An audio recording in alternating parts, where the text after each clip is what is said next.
Is your Saab 9.3 bonnet stiff to open from the interior release handle? Or worse still, has your Saab 9.3 bonnet release cable broken? I've already shown you how to get your Saab 9.3 bonnet open from the front of the car by accessing the latches through the grills. I'll link to that video down in the description if you want to watch it and need to get it open.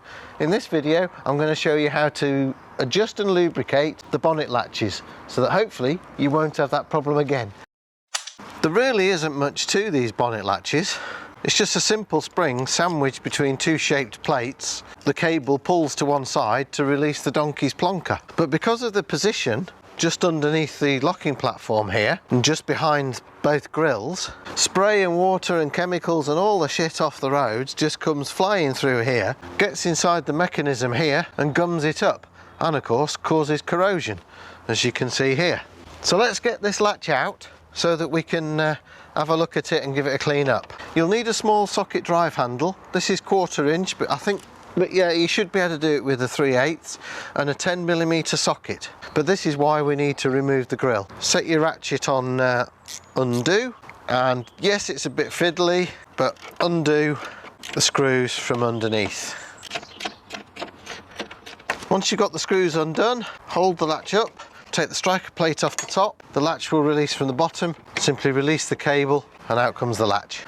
Now I've deliberately put this latch in here and not given it any attention for about 4 years so that I could make a video like this, and you can see from these pictures just how gruesome it is. And I've actually just had the cable problem where the cable comes apart at the join by the fuse box, which I've done a separate short video on. So I'm going to be going back to fitting this original latch, which is in great condition, and I'll show you how to adjust it properly.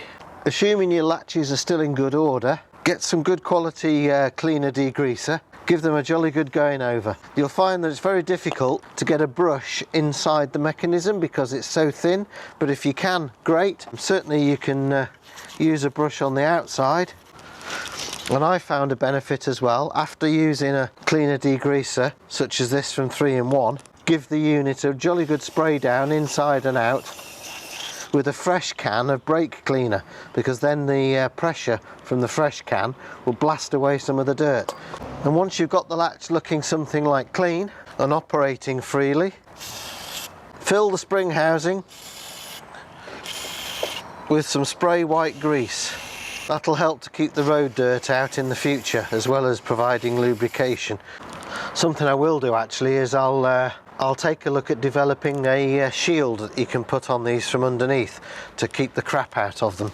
Once we've got the latches clean, just give the bonnet locking platform a bit of a clean where the latch fits, because it does end up with a lot of dirt trapped in between the panel and the latches. Do the same underneath as well.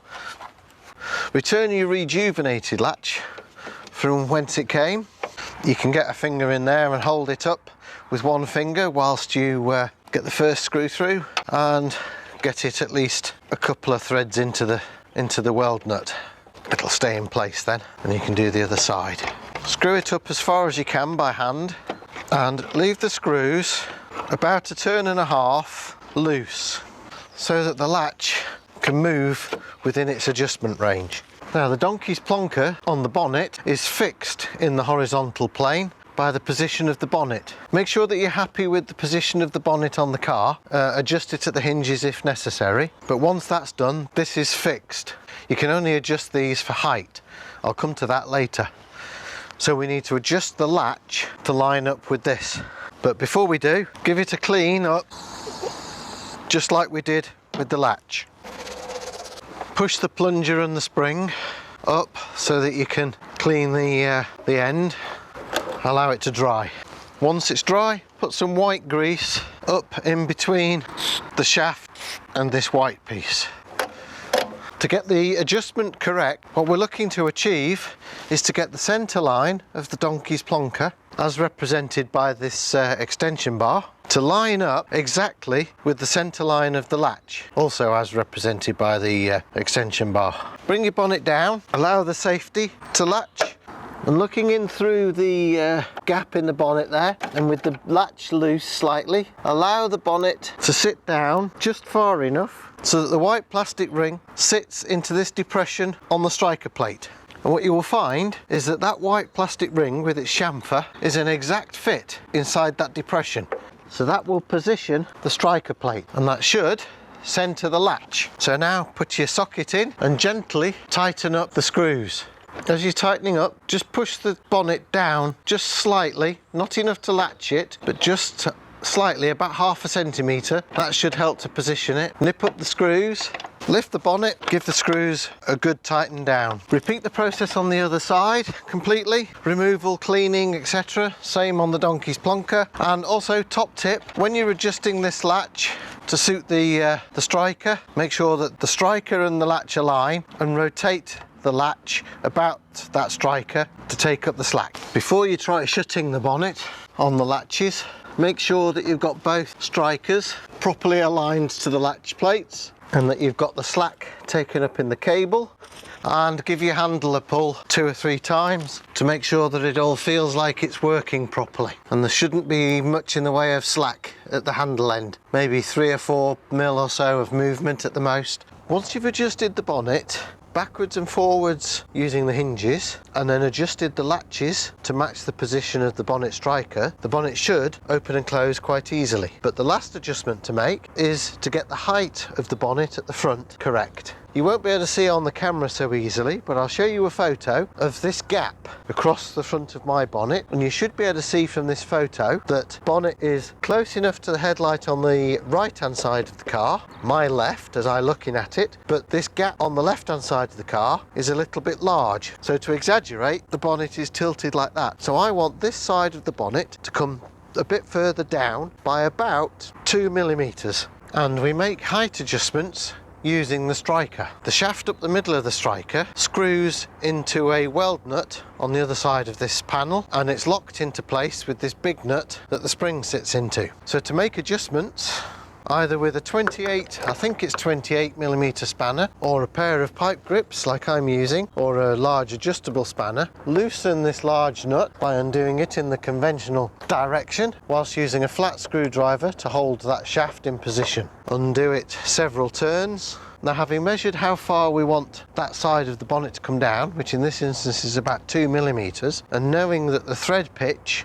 is 1 millimeter, I need to screw the striker into the bonnet by 2 turns. Half, 1, 1.5, 2. And again, holding the striker shaft with your big spanner, tighten the lock nut and spring seat. And shut the bonnet. And yes, looking at that from the side and from the front, I'm happy with that. When you measure and you turn in the striker to make these adjustments, go easy with the adjustment and do it a bit at a time. Don't make a big adjustment at once, just do little adjustments at a time, and you'll find it's much easier to get the position that you're after. It's very easy to overcook it with these things. From the days when I was an engineer in door systems in Rover Group, the Rover Group standard for ease of closing of a bonnet was to drop the bonnet from 150 millimeters, or if it was a bonnet with gas struts, such as this, to drop it from 200 millimeters, because of course you've got the gas struts working against the weight of the bonnet, and the bonnet should fully close. Like that. Perfecto. And of course, it should open okay from the handle. No problem. And you should now have a properly functioning and smooth operating primary latch system for your bonnet. I'll recondition the bonnet safety latch in another video. The grills just slot back into position. They're not the best fit in the world, so maybe a little foam tape might help to make them more secure.